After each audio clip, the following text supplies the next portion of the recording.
Once upon a time in the twinkly kingdom of Glitterglade, where the grass sparkled like emeralds and the stars sang lullabies, there lived a princess named Puddles who loved adventures more than tiaras. I'm Princess Puddles, and these are my best friends. I'm Milo the Mole, and I dig it. I'm Tilly the Turtle, and I'm tickled to meet you. Yep.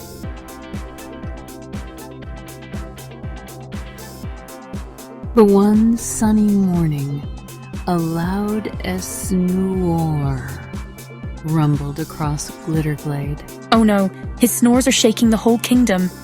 Look, the cupcakes are falling off the plates. And all the napping bunnies are waking up. We have to find the giggle feather to wake up Dozey.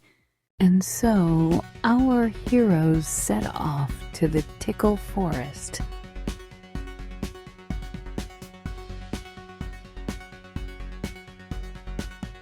Their first challenge was a dance-off with Bouncy the bumblebee. Show me your best moves to pass.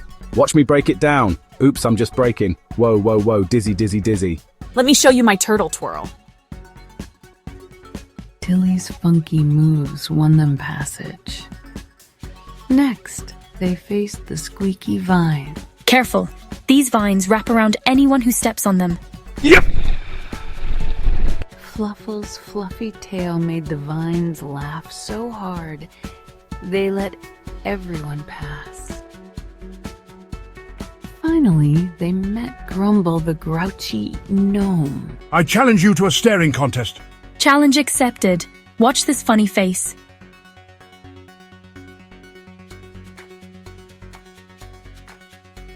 Puddles' silly expressions made Grumble smile, revealing the giggle feather.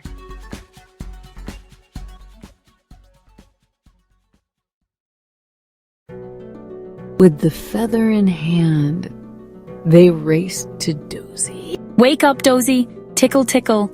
Yawn. Hatchoof. As they soared over Glitterglade, Princess Puddles realized. Laughter really does bring friends together, even on the wildest adventures. And so Giggles returned to Glitterglade, proving that laughter is the best magic of all.